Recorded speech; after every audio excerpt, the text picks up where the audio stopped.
Abobo ouest arrive. Abobo est s'apprête.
La prestation de nos enfants.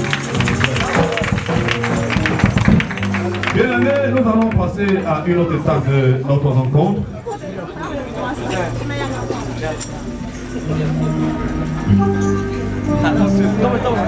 Bien aimés, nous allons faire quelque chose de très important. Nous allons célébrer Dieu, nous allons installer Dieu dans son trône. Et cette partie-là, nous sera donc sera conduite par notre pasteur. Je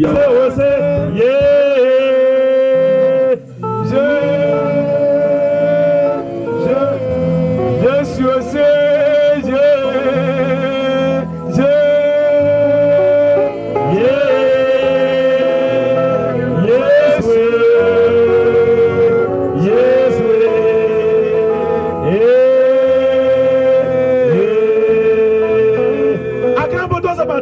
il n'y a point d'autre Dieu qui soit homme, béni le Seigneur, magnifique son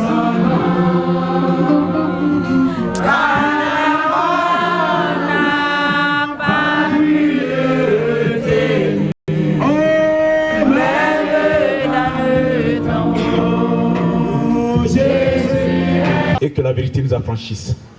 C'est pourquoi tu as choisi ton serviteur en ce jour et tu l'as oué puissamment afin que ce que tu vas nous communiquer passe par lui.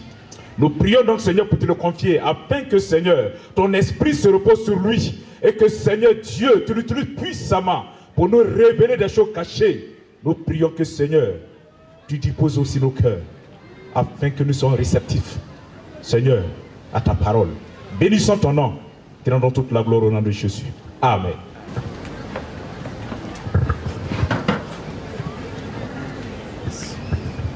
Gloire à Dieu. Alléluia. Gloire à Dieu.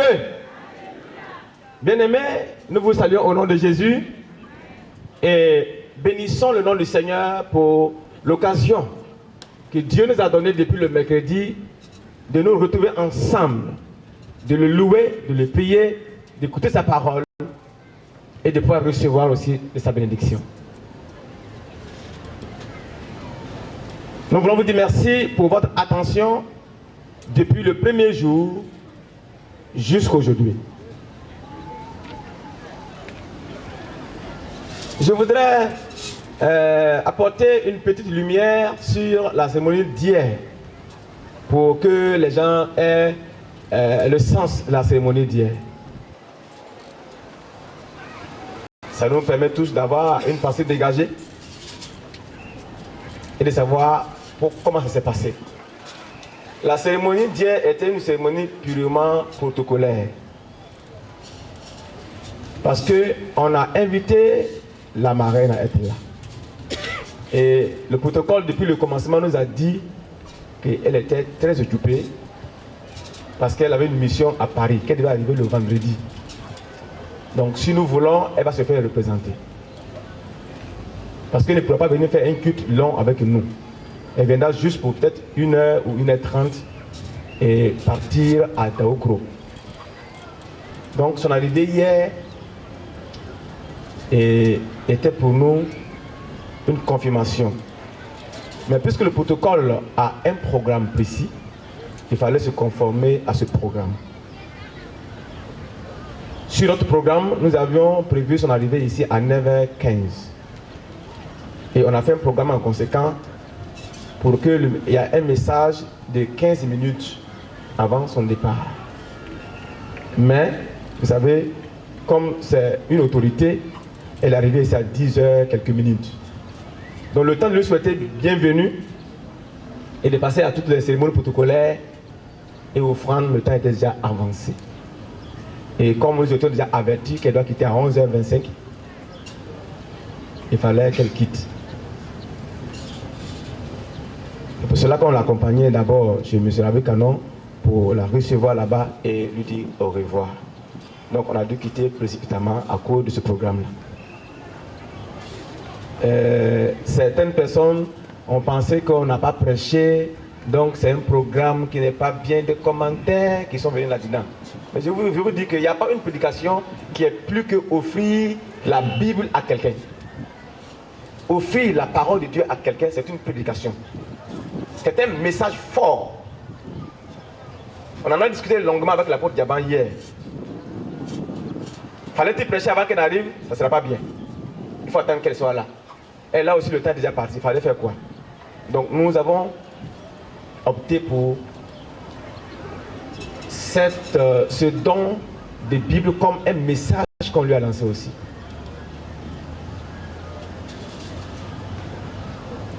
Et puis le reste du programme. C'est-à-dire la prière, dans le programme c'était prévu un moment de prière pour sa famille. On ne l'a même pas fait ici. On est obligé de l'accompagner à l'endroit où elle devait être reçue.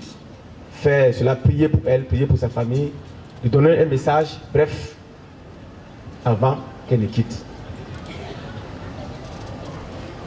Et je crois que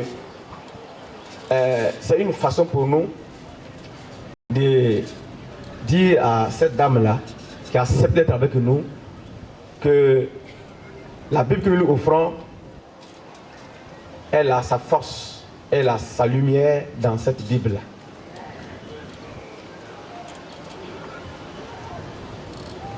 Et en lisant la parole de Dieu qu'on lui a donnée, je crois qu'elle va trouver là la réponse à tous ses soucis. Si vous allez un peu partout, vous allez voir dans les hôtels les Bibles qu'on offre à des gens.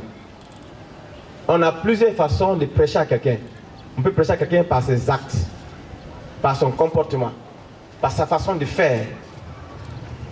C'est pas forcément ouvrir la Bible pour dire, lisons Jean 5, 4, Matthieu 10, 40 qui dit qu'on a prêché. Nous sommes des serviteurs de Dieu. Et personne ne peut prétendre connaître l'importance de la parole de Dieu plus que les pasteurs, plus que les apôtres.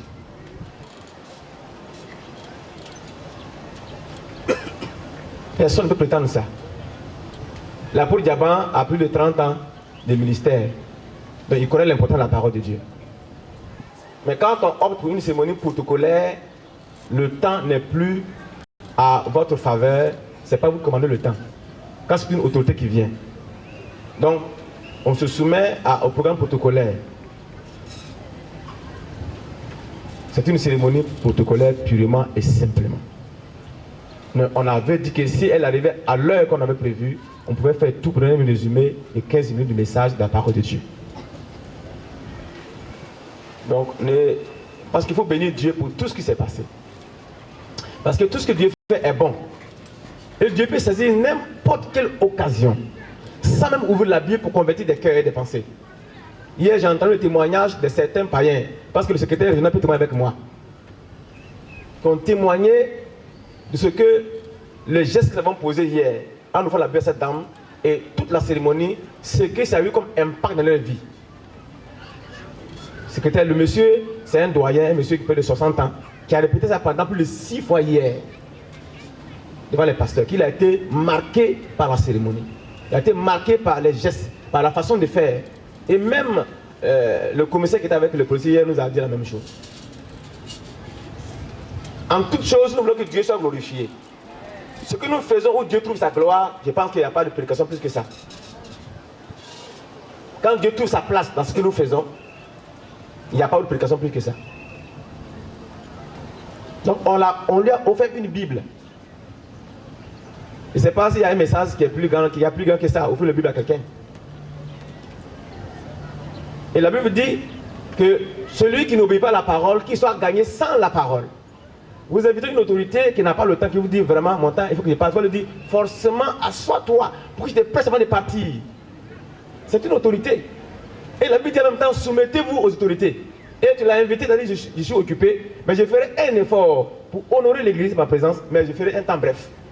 Et puis son temps, il va te dire, non, assois-toi forcé, pour que je te presse la parole, parce que j'ai pas un message. Sans ça, soyons des fois un peu indulgents. Et quand on n'a pas compris quelque chose, il faut demander ce qui s'est passé. Voilà, c'est un commentaire, n'est pas bien. C'est un programme, un mondain, on n'a pas prêché. Et ça, j'ai dit qu'il faut que nous laissons ces choses. nous sommes assez mûrs. C'est cette Bible-là. Ça me fait 19 ans que j'ouvre la Bible pour prêcher la parole de Dieu. 19 ans que j'ouvre ça. La pour Diaban aussi 30 ans. Donc nous savons ce que nous faisons. Et là où il n'y a pas occasion d'ouvrir la Bible pour dire, lisons Jean 5, 10, on peut prêcher autrement. Et les païens ont témoigné de la manière dont nous avons d'abord organisé la chose, qui sentait la présence de Dieu. Et c'est nous les chrétiens qui n'apprécions pas cela. Ne cherchons pas à trouver des sorcières où elles ne sont pas. Je vous donne un conseil. Si vous n'aimez pas le lièvre, parce que le lièvre a de grosses oreilles, il faut reconnaître quand même qu'il court plus vite que vous. Le message que j'ai préparé hier, c'est le même message que ce matin j'ai partagé avec vous. J'ai un message bien précis. Mais comme le temps ne m'a pas permis, j'ai dit ce message sera encore repartagé ce matin avec vous tous. Le thème principal de cette convention est tiré de 1 Jean 3, 8 qui dit « Le Fils de Dieu a apparu afin de détruire les œuvres du diable. » Mais ce matin, mon sujet que j'ai préparé depuis longtemps, pour hier et pour aujourd'hui, est intitulé ceci. Créé pour servir. Voici le sujet. Nous allons lire ensemble Matthieu 20, versets 25 à 27, Luc 17, verset 10. Créé, c'est-à-dire, tu as été créé. Dieu m'a créé. J'ai été créé pour servir. Donc le sujet, c'est créé pour servir. Les bons lecteurs, vous allez nous aider s'il vous plaît. Pasteur Gilbert ou Pasteur Kodjo, si tu es prêt. On lit Matthieu 20, verset 25 à 27 et Luc 17, le verset 10. 7, 10. Luc 17, 10. Vous de même, quand vous avez fait tout ce que vous avez été ordonné, dites, nous sommes des serviteurs inutiles. Nous avons fait ce que nous devions faire. Amen. Amen. Matthieu 20, verset 25 à 27 dit ceci. Il n'en sera pas de même au milieu de vous. Parce que les chefs des nations, et ils dominent et tyrannisent les gens. Mais vous, il n'en sera pas de même au milieu de vous. C'est pourquoi que celui qui va être grand soit le serviteur de tous. Et celui qui va être le premier, qu'il soit esclave de tous. Ensuite, Luc 17, verset 10 dit, quand vous avez fini de faire ce qui vous a été demandé de faire, dites simplement, nous ne sommes que des serviteurs inutiles parce que nous avons seulement fait notre devoir. Ça, c'est la parole du Seigneur. Revenons sur le mot servir. Servir veut dire dévouer à, être soumis, s'acquitter de certaines obligations ou certaines tâches envers quelqu'un à qui on obéit. Se mettre à la disposition d'eux. C'est ça le mot servir. Il y a un autre sens qui parle d'esclavage. Ce n'est pas de ce sens-là que Jésus parle. Mais c'est dans le sens d'être dévoué à faire quelque chose, s'acquitter de certaines obligations ou de certaines tâches envers quelqu'un à qui on obéit. Ou bien se mettre à la disposition de quelqu'un. C'est ça, servir. Et il y a deux royaumes. Il y a le royaume de Dieu et le royaume du diable. Celui qui refuse de servir Dieu va servir le diable. Et celui qui refuse de servir le Créateur servira la créature. Servir fait partie de la nature de l'homme. Quand Dieu a créé l'homme, Dieu a mis en l'homme cette nature de servir. C'est pourquoi l'homme ne peut pas rester sans servir.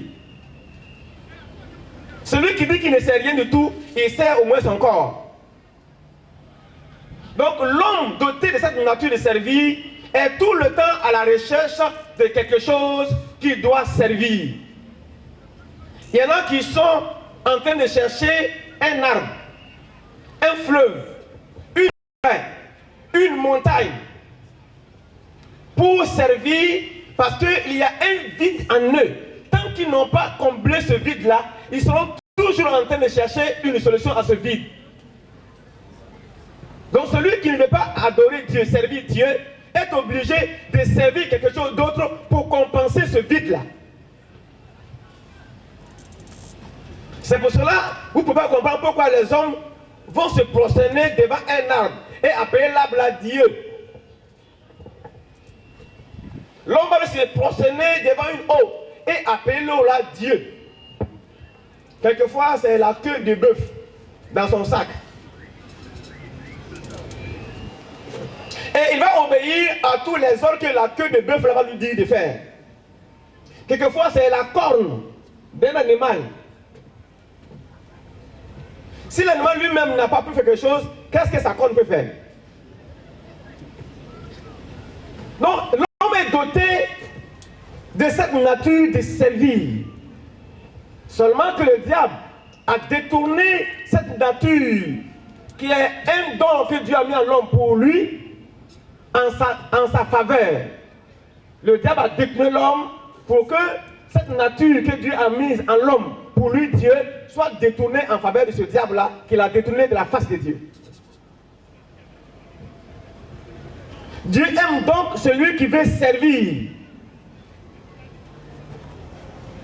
Quiconque veut servir entre dans la vision de Dieu. Parce que c'est la vision de Dieu qui vous donne la mission.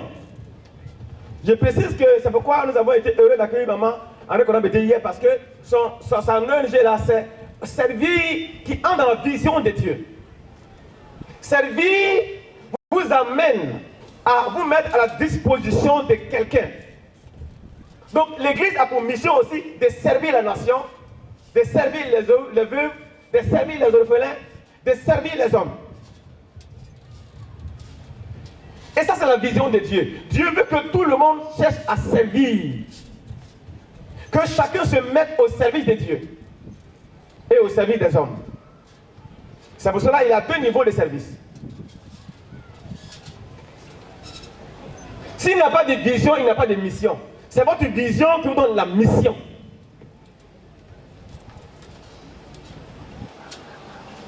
Et l'Église a une mission envers les âmes perdues et une mission envers la nation. C'est ça la vision de l'Église qui donne mission à l'Église. C'est pourquoi on parle de l'Église missionnaire. Une Église qui a une vision de servir des âmes. Et notre Église a pour première mission à l'évangéliser, qui englobe tout en même temps. Il y a deux niveaux de servir. Premier niveau, c'est servir Dieu.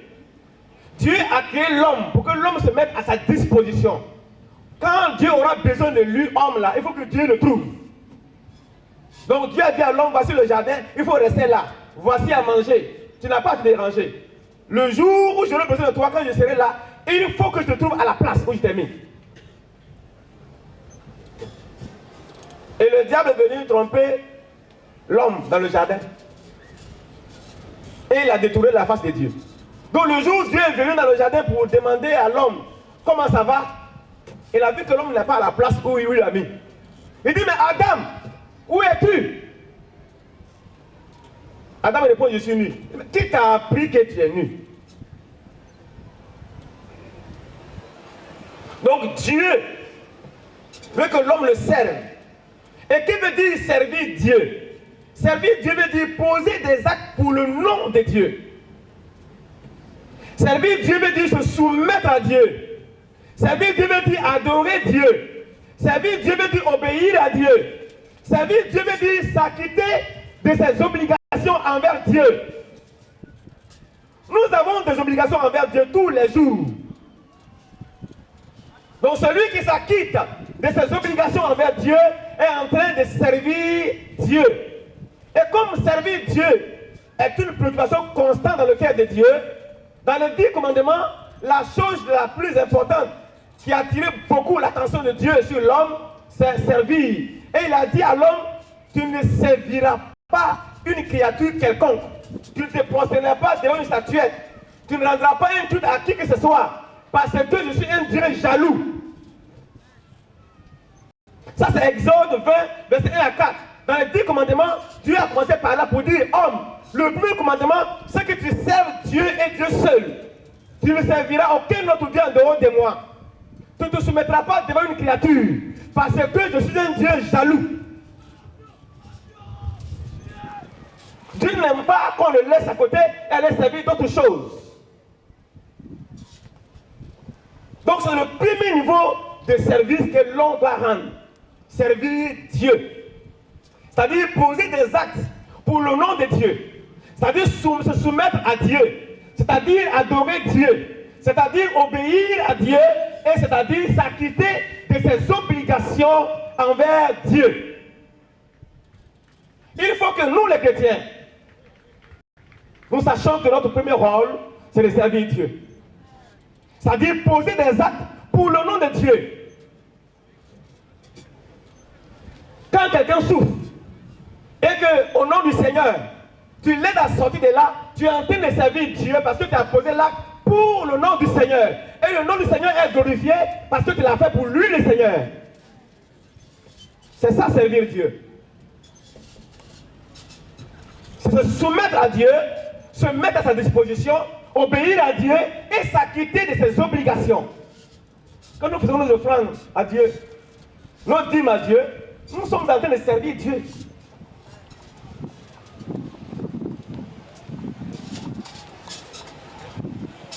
Quand nous louons Dieu, quand nous dansons, nous chantons, nous sommes en train de servir Dieu.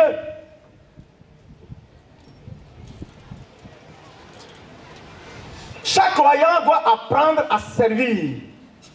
Le deuxième niveau de servir, c'est servir les hommes. J'ai dit servir Dieu. Le deuxième niveau, c'est servir les hommes.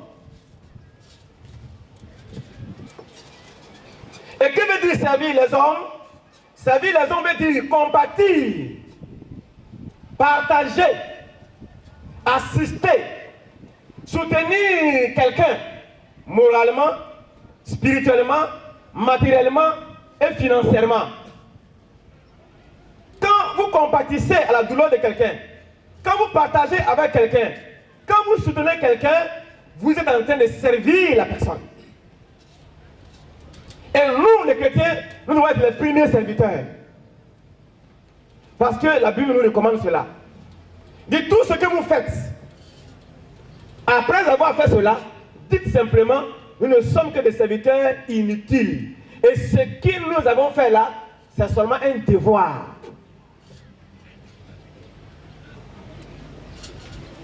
À ce sujet, l'apôtre Paul a donné une recommandation pour dire: recommande aux riches du présent siècle de ne pas être orgueilleux et de ne pas mettre leur espérance dans les richesses incertaines, mais de la mettre en Dieu, qui nous donne avec abondance toutes choses pour que nous en jouissions. Recommande-leur de faire du bien, d'être riches en bonnes œuvres, d'avoir de la liberté et de la générosité. 1 Timothée 6, 17 à 18. Donc l'apôtre Paul recommande que si quelqu'un est riche, quelqu'un a les moyens, il doit servir les hommes avec son argent. Il dit qu'il soit riche dans de bonnes œuvres, qu'il soit riche dans la liberté et dans la générosité. Mais que le riche ne soit pas orgueilleux. Paul revient pour dire: Dieu n'est pas injuste pour oublier votre travail et l'amour que vous avez montré pour son nom, ayant rendu et rendant encore des services aux saints. Hébreux 6, 10. Dieu n'est pas injuste. Quand vous rendez service à quelqu'un au nom du Seigneur, Dieu note cela.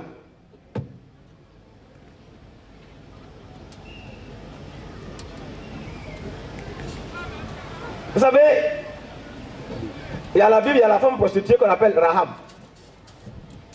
La Bible dit qu'elle a été justifiée par son bienfait.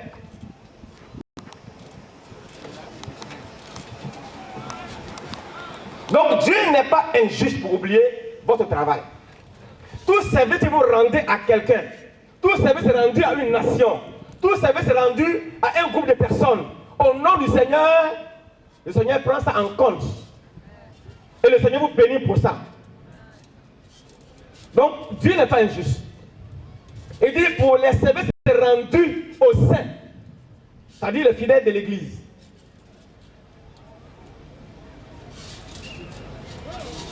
Donc celui qui est mieux placé pour servir, c'est le chrétien. S'il y a quelqu'un qui doit servir avec un engagement total, c'est bien le chrétien. Malheureusement, le chrétien ne veut plus servir. Si on doit chercher quelqu'un qui peut se mettre à la disposition de sa nation pour mieux servir sa nation, c'est bien le chrétien. Parce que nous avons la parole qui nous enseigne que Dieu n'est pas injuste pour oublier un service quelconque rendu à un saint en son nom. Quelquefois, les païens comprennent vite plus que nous. Parce qu'ils vont rendre service à quelqu'un et nous serons à côté sans soutenir la personne.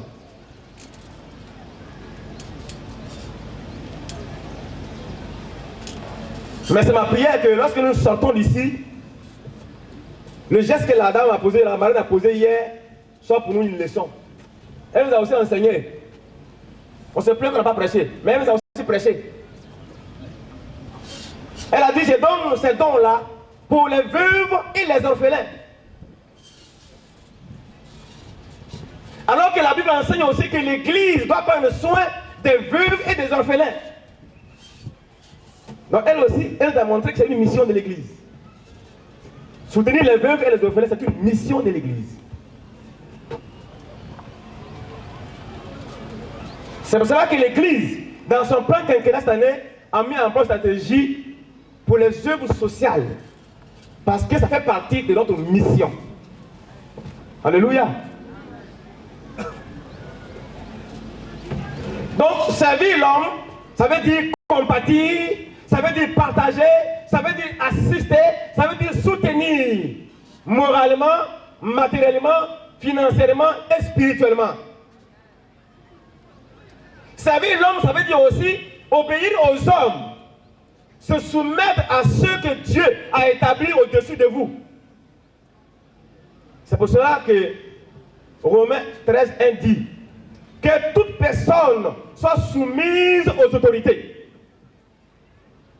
Quand on se soumet à une autorité établie par Dieu,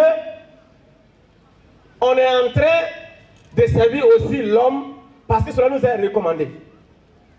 Aujourd'hui, l'autorité spirituelle est des fois bafouée. Les chrétiens ne savent pas qui on appelle autorité spirituelle. Parfois, même les mondains ont du respect pour une autorité spirituelle plus que les chrétiens. Vous entreprenez un voyage. Dès qu'un policier vous arrête, vous vous présentez comme pasteur et vous dites pasteur, allez-y. Le respect pour l'autorité spirituelle. Pendant ce temps, quelqu'un qui est chrétien peut insulter son pasteur. Pendant ce temps, quelqu'un peut se lever contre son pasteur. On ne peut pas en même temps décider de servir quelqu'un et en même temps aussi s'opposer à lui. Ça, c'est le deuxième niveau de servir l'homme, ça. Obéir aux hommes que Dieu a établis au-dessus de vous. C'est aussi un service que vous rendez à l'homme. Donc, il dit que personne ne soit opposé aux autorités établies par Dieu, parce qu'il n'y a pas d'autorité qui ne soit pas établie par Dieu. Donc, quand vous soumettez à une autorité, quand vous respectez une autorité, quand vous obéissez à une autorité, vous êtes en train de servir cette personne-là au nom du Seigneur. Ce n'est pas par crainte de l'homme, ce n'est pas par la peur de l'homme, mais c'est par un devoir simple recommandé par le Seigneur. Il faut que les chrétiens comprennent le sens de servir. Quand on est en train de servir quelqu'un, ce n'est pas parce qu'on a peur de la personne, mais plutôt on est en train d'obéir à un ordre divin. que ceux qui ne servent pas, c'est-à-dire ceux qui ne partagent pas, ceux qui ne compatissent pas, ceux qui n'assistent pas, ceux qui ne soutiennent pas, ceux qui n'obéissent pas, se répandent dès ce matin. Au sortir de la convention de Pâques, que chacun soit repenti et qu'il prenne un nouveau départ avec le Seigneur. Cette convention, je l'ai dit, je le dis encore, que c'est une convention de miracle dans la vie de chacun. Tu dois repartir cette convention avec un nouvel esprit, avec un nouveau cœur, avec une nouvelle pensée. Que toute pensée négative soit repoussée au nom de Jésus. Toute pensée contradictoire à l'évangile soit vaincue au nom de Jésus. Et que les chrétiens se mettent au service de Dieu et se mettent au service des hommes. C'est-à-dire se soumettre à l'homme, partager avec l'homme, assister l'homme, soutenir l'homme, compatir au-delà de l'homme. Il faut que le chrétien s'élève et qu'il commence à servir Dieu comme Dieu le veut. Ce n'est pas seulement prêcher qui est servir Dieu. Je vous ai déjà dit cela. Je dis servir Dieu, c'est à plusieurs niveaux. Obéir à Dieu, adorer Dieu, s'acquitter de ses obligations envers Dieu, c'est l'ensemble de tout ça qui veut dire servir Dieu, y compris même sa parole. Mais servir l'homme, ça veut dire partager avec l'homme, ça veut dire compatir au-delà de l'homme, ça veut dire assister l'homme, ça veut dire soutenir l'homme, et ça veut dire obéir à l'homme. Celui que Dieu a établi au-dessus de vous, vous devez lui obéir. Et quelque part, je veux dire que l'obéissance vaut mieux que l'offrande. Chaque personne ici présente part d'ici avec une nouvelle vision et une nouvelle mission. Donc servir l'homme, je l'ai divisé en 3 parties. C'est compatir, c'est partager, c'est assister, c'est soutenir. Mais c'est aussi obéir aux hommes et se soumettre à eux. Parce que Dieu les a placés au-dessus de vous. Troisièmement, c'est servir sa génération. Qu'est-ce qu'il veut dire par servir sa génération? Servir sa génération, je veux dire se battre pour la liberté, se battre pour la paix et le développement de l'homme et de sa nation. C'est poser des actes pour impacter des vies, pour marquer votre temps et votre génération. C'est ça, servir sa génération. Poser des actes pour impacter des vies, pour marquer votre temps et votre génération. Et j'ai dit celui qui peut impacter des vies et qui peut aussi impacter sa génération, c'est mourir et vivre. Quand quelqu'un peut poser des actes pour marquer son temps, pour impacter des vies, il est en train de mourir et continuer de vivre. Ça veut dire quoi? Ça veut dire que vos œuvres parleront toujours de vous et vous parlerez toujours par vos œuvres quand bien même que vous êtes mort. Donc, impacter des vies, impacter sa génération, ça veut dire servir sa génération et ça veut dire mourir et vivre. Il y a des gens qui sont morts depuis des années, mais qui continuent de parler. Ils parlent par les œuvres qu'ils ont posées, qu'ils ont faites sur la terre. Dans la bouche des Ivoiriens, quand tu écoutes, vous allez entendre les Ivoiriens parler toujours d'un monsieur, qui est notre premier président, Houphouët-Boigny. Houphouët-Boigny nous avait dit ça. Houphouët-Boigny nous avait dit ça. Mais il n'est plus là. Mais il continue de nous parler. Il nous a parlé. On n'a pas écouté. Mais aujourd'hui, il continue de nous parler encore par ses œuvres. Que le Seigneur nous aide. Donc celui qui peut impacter sa génération, qui peut impacter des vies et marquer son temps, est en train de préparer un message pour sa génération, quand bien même qu'il serait mort. Parce que ses œuvres, parce que c'est ça qu'il a posé, vont continuer de parler de lui. Et lui aussi continuer de parler par ses œuvres. Si on parle de l'apôtre Paul, il n'est plus là. Si on parle de Pierre, Pierre n'est plus là. Mais Pierre continue de nous parler encore ce matin. Paul continue de nous parler encore ce matin. Quand bien même qu'ils sont morts, il continue de nous parler. Donc ça veut dire quoi? Ils sont morts, mais ils parlent. Ils parlent par leurs œuvres, ils parlent par leurs actes. Donc celui qui peut servir sa génération prépare son discours, son message après sa mort. Parce qu'il va mourir et continuer de nous parler. C'est ça qu'il a posé. Ils vont toujours parler de lui. Et lui aussi nous parlera toujours par ses œuvres. Donc j'ai dit cela, que impacter sa génération, c'est mourir et vivre.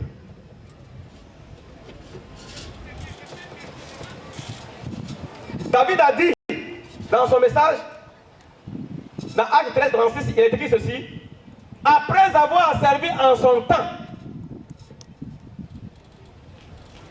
au dessein de Dieu, David est mort. Donc David a servi sa génération. C'est-à-dire son temps, il a marqué son temps. Il a servi le dessein de Dieu pour sa génération. Et il est mort. Mais après qu'il est mort, il continue encore de nous parler. Et on chante même sur lui. David est un grand roi. Il s'est levé pour danser. David est un grand roi. Il s'est levé pour danser. David est un grand roi. Il s'est levé pour danser. Il s'est levé pour danser. Ça veut dire quoi? Il continue de nous parler après sa mort. Parce qu'il a marqué son temps. Il faut que toi aussi, tu serves Dieu. Il faut que toi aussi, tu serves les hommes. Il faut que toi aussi, tu serves ta génération et que tu puisses impacter ta génération. Tu puisses laisser des traces après ta mort. Il ne faudrait pas que nous mourons et que nous oublions si vite comme si c'est un animal qui est mort. En tant que chrétien, il faut laisser ton histoire parler. Ton adoration doit parler aux gens. Ta vie doit parler aux gens quand bien tu seras mort. Que ton adoration, que ta vie continue de parler à quelqu'un. Et que tu sois une référence pour des gens. On dira quand ce type était là, quand cette femme était là, Makion n'est plus là. Makion continue de parler. Il parle toujours. Et il parle aujourd'hui à plus de 70 pays. Makion parle toujours. Il a prêché, il est mort. Mais il continue de prêcher. Parce qu'il a laissé un bon message. Et les gens ont relayé ce message. C'est pourquoi tu es là ce matin. C'est ce monsieur-là qui a fait que tu es là ce matin. Alléluia. Qu'est-ce que toi tu veux laisser après ta mort? Comme souvenir, comme message, comme impact. On dirait de toi, celui-là nous a trop fatigué, c'est bon qu'il est mort même. Il a trop fatigué les pasteurs, c'est bien qu'il soit mort. C'est comme ça qu'on dirait de toi, si tu ne changes pas. Et ça va te poursuivre jusqu'à l'enfer. Parce que ce que les hommes disent de toi, le témoignage des hommes aussi compte. C'est pourquoi dans 1 Timothée 3, 7, la Bible dit, pour prendre quelqu'un comme officier, il faut qu'il ait un bon témoignage de ceux du dehors. Ça veut dire quoi? Dieu prend en compte aussi ce que les gens disent sur toi. Il dit que les gens disent, mais que cela ne soit pas vrai. Mais si les gens disent et que cela est vérifié, mon frère, ça va te poursuivre. J'ai dit ça va te poursuivre. Et ça va t'atteindre sûrement. D'une manière ou d'une autre, ça va te poursuivre et ça va t'atteindre certainement. Ça que tu le saches. Que le Seigneur nous aide et qu'il nous délivre.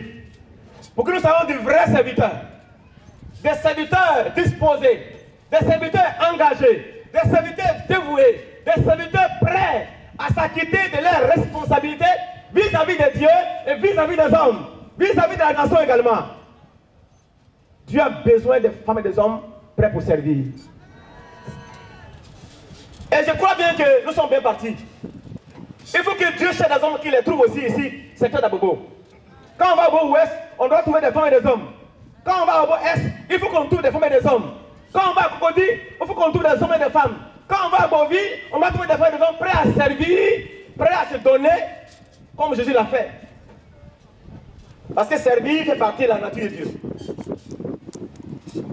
Ça fait partie de son attribut. Et Jésus a dit, le Fils de Dieu est venu, non pour être servi, mais pour servir et donner sa vie en rançon de plusieurs. Mais vous voyez, personne ne veut servir. Quand vous voyez le monde qui court, vous vous rendez compte que c'est la vérité. Personne ne veut servir. Même les enfants. Les enfants ne veulent plus servir les parents. Une mère peut appeler son enfant et l'envoyer. L'enfant peut dire à sa mère, je ne vais pas.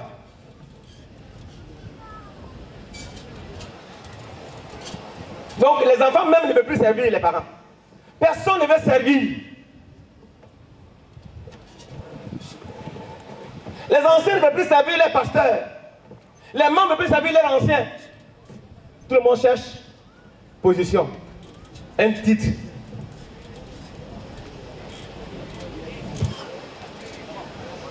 Chacun cherche à se servir. On se comprend? Quand quelqu'un est dans une position, dans une place, il cherche à se servir. Chacun cherche à se faire servir, mais personne ne veut servir son prochain. Ça, c'est le monde que nous vivons. Chacun cherche à se servir, moi d'abord. Si l'autre n'a pas eu, on n'a qu'à mourir, je m'en fous de ça. Et chacun veut que tout le monde vienne me servir, mais personne ne veut servir l'autre. Mais Jésus dit, le Fils de l'homme est venu, non pour être servi, mais lui plutôt pour servir et donner sa vie en rançon pour plusieurs.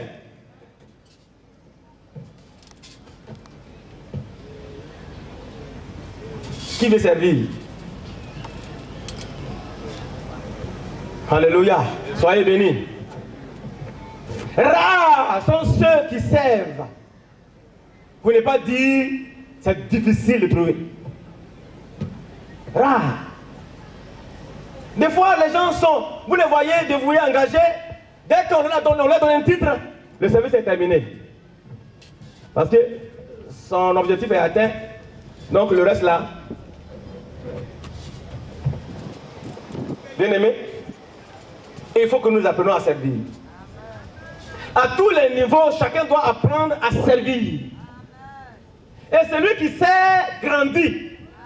Celui qui sait est élevé.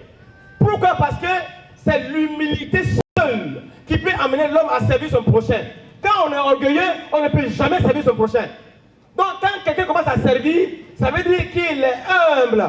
Or, la Bible dit, Dieu élève les humbles, mais il résiste aux orgueilleux.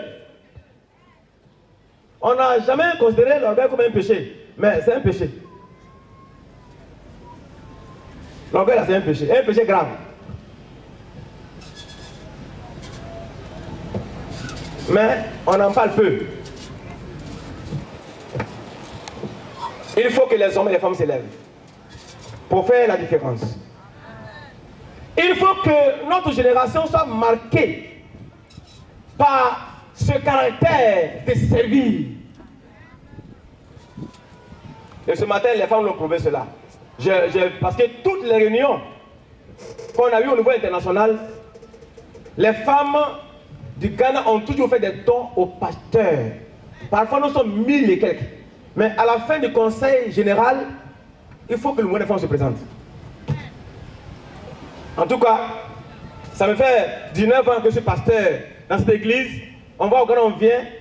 Mais je n'ai pas encore vu un conseil général où les hommes se sont levés pour dire on offre un cadeau au pasteur ou au pasteur. Il n'y en a pas. Mais chaque année, quand on va au Ghana pour le conseil général, des fois 1500 personnes, vous allez voir les femmes présentes. Et dit toujours on offre ce cadeau à telle nation, soit au Niger, soit sur le Bénin. Et c'est toujours les femmes, levez-vous. Soyez présentes en toutes choses, et en tout lieu, et en toute action. Soyez présentes. Le Seigneur peut compter sur vous. La région peut compter sur vous. La nation peut compter sur vous. Nous pouvons compter sur vous. Je peux compter sur vous pour avancer le royaume de Dieu, pour ébranler Satan dans ce secteur. Avec vous, le royaume du diable sera ébranlé dans ce secteur d'abord. Son royaume sera ébranlé et son royaume sera renversé. Qu'il le veuille ou pas, Jésus va régner dans cette région. Jésus va régner et va régner. Allô. Il va dominer. Il tient la tête de la région. Nous serons toujours vainqueurs. Ta parole me fait du bien. Ta parole me fait du bien. Oh Seigneur, ta parole me fait du bien. Ta parole me fait du bien. Ta parole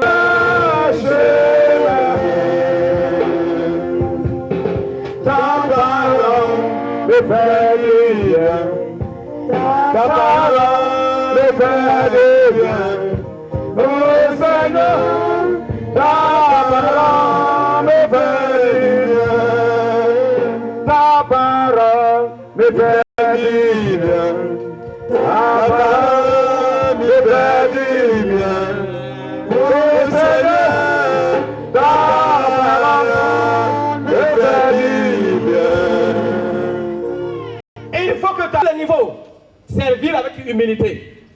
Servir avec soumission. Ce sont là les serviteurs que Dieu cherche. Parce que Dieu élève toujours les humbles, mais il résiste aux orgueilleux. Créé pour servir. C'est la pensée première de Dieu. En créant l'homme, Dieu a voulu que l'homme soit dévoué à sa cause, que l'homme se mette à sa disposition, que l'homme se mette à côté là. Chaque fois que Dieu aura besoin de lui, qu'il soit présent. Malheureusement, le diable nous a détournés de la face de Dieu. Et quand Dieu vient dans le jardin, homme, où es-tu? Il dit, je ne suis pas là. Je me cache. On cherche quelqu'un pour servir, on n'en trouve pas. Mais quand on cherche quelqu'un pour prendre une position, là il y en a plein. Que le Seigneur nous fasse grâce. Et la connaissent. Les anciens, les diacres, nous avons un défi. Nous devons marquer notre génération par cette humilité de servir. Nous devons marquer notre temps par cette humilité de servir.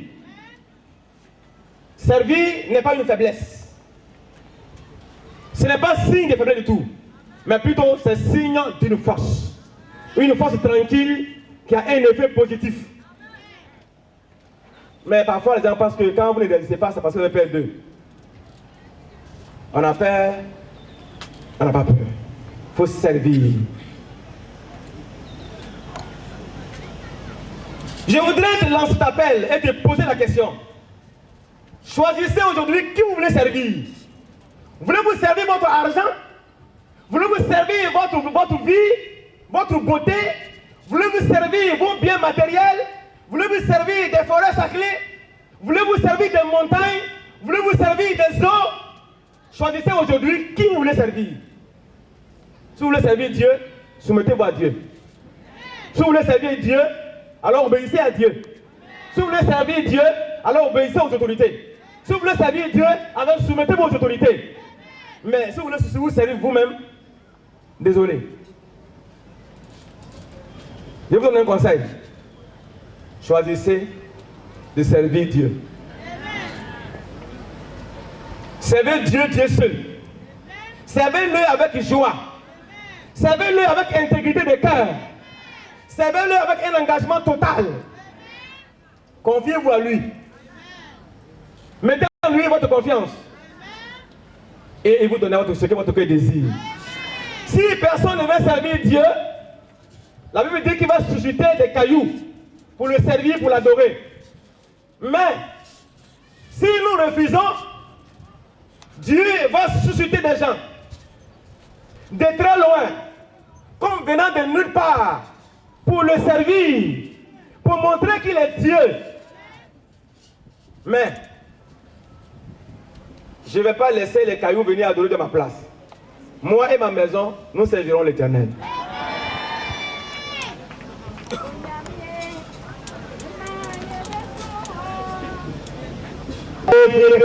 À jamais, encore Dieu, Dieu tout-puissant. Alléluia, je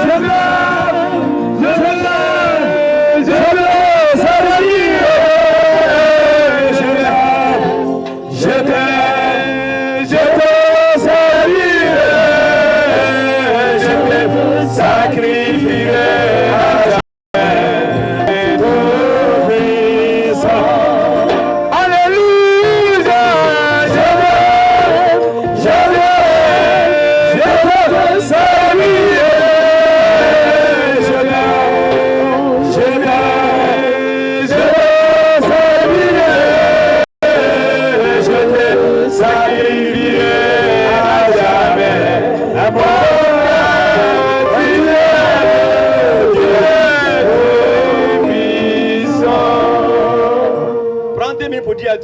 un nouveau cœur pour servir, une nouvelle pensée pour servir.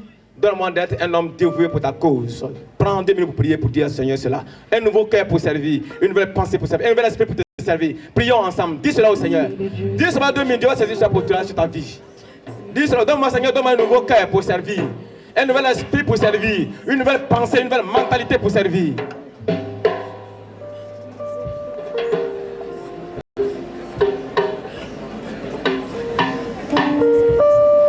Merci Seigneur. Gloire à toi Seigneur. Merci Jésus. Maintenant je vais prier pour toi. Pendant que tu vas partir d'ici, que Dieu t'accorde un nouveau cœur, un nouvel esprit, une nouvelle pensée, une nouvelle mentalité, une nouvelle vision, une nouvelle mission. Seigneur, merci pour ta présence. Merci Seigneur pour ta parole. Merci oh Dieu parce que tu nous connais mieux. Merci parce que Seigneur, tu nous connais mieux. Merci oh Dieu pour ta fidélité. Merci pour les cœurs que tu as touchés ce matin par ta parole. Merci pour les vies que tu as libérées. Merci pour les pensées négatives qui sont vaincues. Merci pour les pensées captives qui sont libérées. Nous amenons les pensées captives à ton obéissance. Que le cœur endurci soit brisé. Le cœur fermé soit ouvert. Que la vie soit sensible à ta voix. Que le cœur soit sensible à ta voix. Que les pensées soient sensibles à ta voix. Dans le nom puissant de Jésus. Que ton église prospère à tous égards. Des hommes qui servent. Des femmes qui servent. Des hommes engagés. Des femmes engagées. Des hommes humbles. Des femmes humbles. Des hommes soumis. Amen. Et des femmes soumises. Dans le nom de Jésus. Amène un réveil spécial dans la région. Amène un réveil spécial dans la région.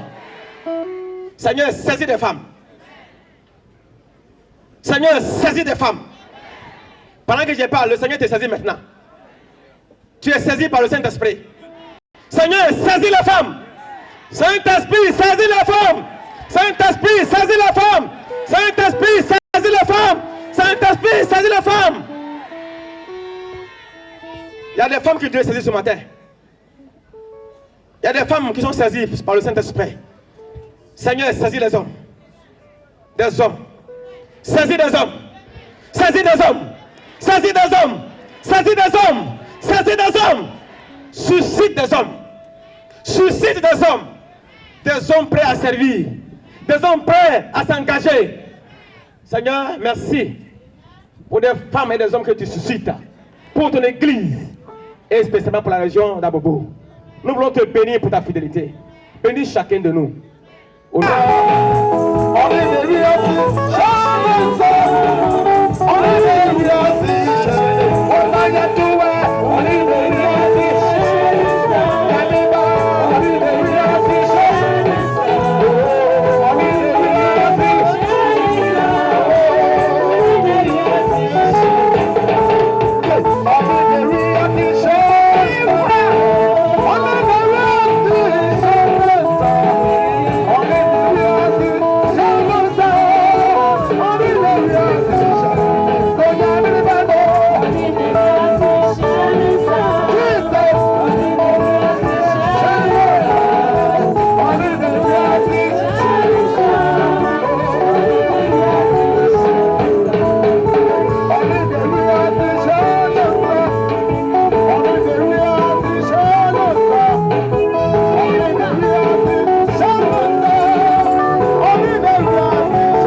Dépêchez-vous.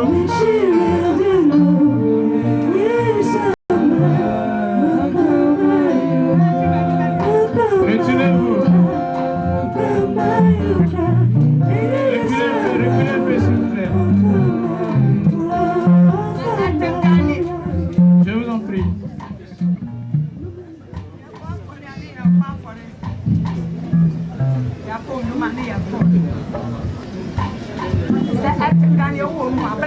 Et si le Seigneur te convainc, je vous en prie, avance.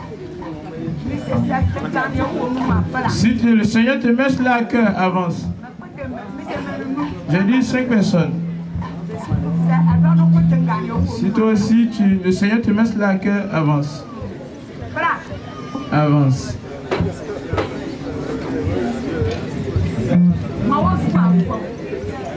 Levez votre femme.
C'est toi qui m'as délivré.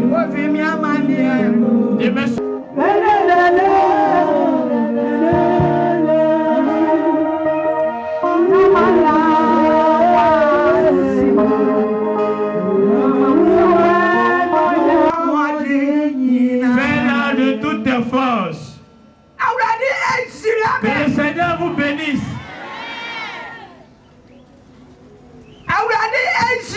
Que le Seigneur vous bénisse. Tout esprit méchant qui te poursuit. Donne-moi la victoire. Donne-moi la victoire. Donne-moi la guérison. Donne-moi la force. Donne-moi la puissance.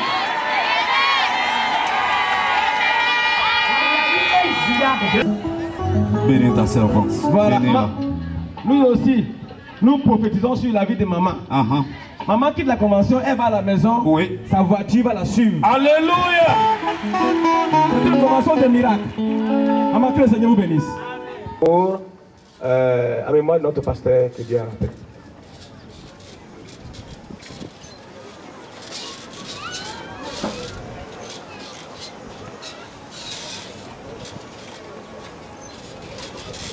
Amen. On va demander à l'épouse, le secrétaire général, si elle est à côté, de dresser la... Bénissons ton nom, nous te rendons la gloire parce que tu es Dieu, éternel, tu es fidèle. Quel Dieu qui est comme toi? Éternel, toi, tu as été avec nous le mercredi jusqu'à ce moment-là, éternel des armées. Tu as opéré des miracles, éternel des armées. Tu as fait des grandes choses, Seigneur Jésus, pour nous. C'est pour cela que nous sommes reconnaissants au devant de toi. Éternel, toi, tu fais tout chaud pour tes enfants. Éternel, toi, tu nous as bénis, Seigneur Jésus. Ce matin, Seigneur, il est l'heure de nous séparer.